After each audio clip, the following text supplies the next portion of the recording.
여러분 안녕하세요. 오늘은 올해 초 여의도에 완공된 신상 빌딩 TP타워에 왔습니다. 올 상반기 국내 주식시장을 뜨겁게 달궜던 키워드 중 하나가 바로 조선이었죠. 지금은 미국 대선을 한 달 정도 앞두고 투자자분들이 방산에 주목하고 있는데요. 오늘 만나볼 미다스의 손은요, 이 두 마리 토끼를 동시에 잡을 수 있다고 합니다. 바로 도레미파솔 신한자산운용인데요. 지금 만나러 갈게요.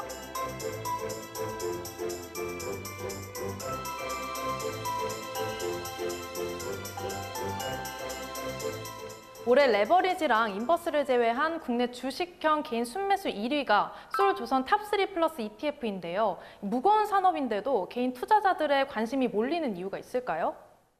올해 들어서 9월 말까지 솔조선 탑3 플러스 ETF가 27% 상승을 했더라고요. 같은 기간 동안에 코스피 200은 한 마이너스 2% 정도 좀 부진한 모습이었는데 굉장히 상반된 모습이었습니다. 조선 그 배의 그 교체 수요는 한 20년에서 30년 사이에 한 번씩 오는데요. 그 기간 동안에 굉장히 강자만이 살아남았는데 그 중심에 한국 조선 기업들이 있다고 말씀드릴 수 있을 것 같습니다. 함정 MRO 시장에 굉장히 각광을 받고 있습니다. HD 현대중공업뿐만 아니라 한화 오션이 이 시장을 굉장히 노리고 있는 상황인데요. 군함이 운용 중에는 최적의 성능을 가져야 되잖아요. 그렇기 때문에 이 유지 보수가 굉장히 중요한데 미국의 이 함정 MRO 시장이 열리면서 향후에는 군함을 새롭게 건조할 수 있는 그 영역까지 보고 있기 때문에 이 부분에도 투자자분들이 굉장히 좀 긍정적인 시각을 가지고 있는 것으로 보입니다. 상승 요인 중 하나로 함정 MRO를 말씀하셨는데요. 저는 이게 방산이랑도 연결되는 산업이라는 생각을 했거든요. 10월 2일에 K방산 ETF를 새롭게 출시하셨다고요? 맞습니다. 저희 솔 ETF가 국내 주식형에 굉장히 강점이 있어요. 한국 K방산, 방산 기업들도 글로벌 경쟁력을 충분히 보유하고 있다고 생각이 들어서 조금 더 효율적인 투자 수단을 제공드리고 싶었습니다.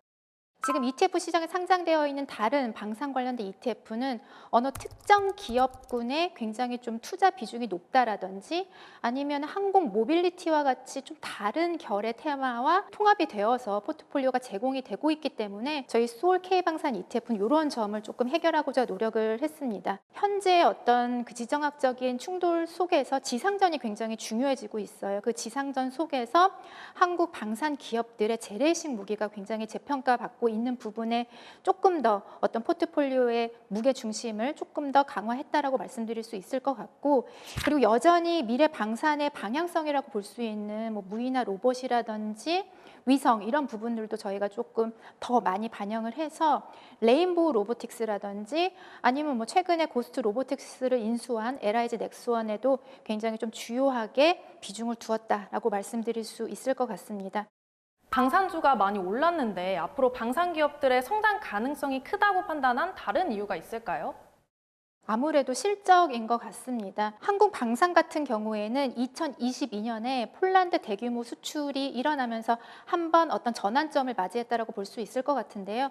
올해도 한 200억 달러 정도의 수출 규모를 나타낼 것으로 예상을 하고 있습니다. 한국 5대 방산 기업들의 매출 성장률을 보면은 2022년부터 두 자릿수를 꼭꼭꼭 기록을 하고 있는데, 이에 반해서 미국 방산 기업들은 아무래도 오랜 그 사업 영위에 따라서 굉장히 안정화되어 있는 비즈니스 구조이기 때문에 매출 성장률은 낮은 한 자릿수를 기록을 하고 있거든요. 그만큼 수출 품목도 많이 늘어나고, 그리고 이제 부품의 국산화도 조금 더 확장이 된다라고 하면은 한 번 더 밸류에이션이 더 점프업 될 수 있는 어떤 기회가 있다라고 정리드릴 수 있을 것 같습니다.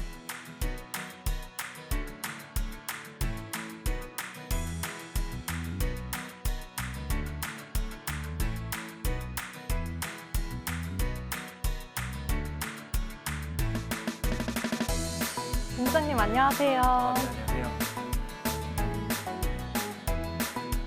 네, 먼저 올해가 3달도 안 남았는데요. 네. 연내 ETF 출시 계획이 어떻게 되나요? 남은 연말까지, 그리고 또 내년도 상반기에 연이어서도 저희는 이제 투자자분들께서 퇴직연금 계좌를 비롯한 절세형 계좌에서 활용하실 수 있는 그런 상품들을 좀 준비하고 있어요. 다음 달 11월 달에도 미국의 대표 지수에 커버드 콜로 투자하는 ETF 그리고 해외 자산에 대해서 장기 투자할 수 있는 상품들 이런 형태로 저희의 이제 솔만의 상품 전략을 그대로 유지해 나갈 계획입니다. 마지막으로 미국 대선이 글로벌 금융시장에 큰 영향을 미칠 것 같은데 투자 전략에 대해 조언을 해주신다면요? 뭐 민주당이 되든 공화당이 된다 한들 아마도 대중국에 대한 견제에 대한 정책은 지속이 될 것 같아요. 특히나 첨단 산업들에 대해서는 방위 산업이라든지 뭐 조선 산업이라든지 이런 부분들은 이런 어떤 당이 당선이 된다 하더라도 미국에서 계속해서 확장을 시켜 나갈 수밖에 없고 투자를 이어갈 수밖에 없는 부분들이기 때문에 자산 간에 국가 간에 산업 간에 배분을 해 나갈 때 분산을 해 나갈 때 조금 더 감안해서 투자를 해보시면 어떨까라는 생각이 들고요. 최근에 이제 AI에 대한 투심 자체는 오락가락하는 것 같아요.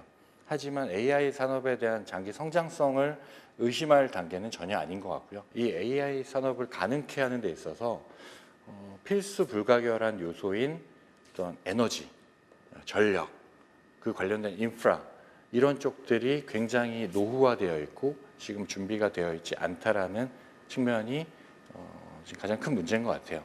어느 당이 당선이 된다 하더라도 AI 산업의 성장을 가능하게 만들어줄 수 있는 어떤 전력 그리고 그 관련된 인프라에 대한 투자는 지속되고 더 확대될 것이다. 지금까지 솔 조선 탑3 플러스와 K방산 ETF에 대해서 알아봤는데요. 20년 만에 슈퍼사이클에 진입한 조선업 그리고 탄탄한 실적을 바탕으로 대규모 수주를 연이었다는 K방산 모두 장밋빛 전망이 계속 나오고 있죠. 특히 함정 MRO 시장은 국내 조선사와 방산기업 모두 새로운 먹거리가 된다는 점 참고하셔야겠고요. 그럼 여기까지 저희는 다음 주에 또 다른 운용사로 찾아갈게요.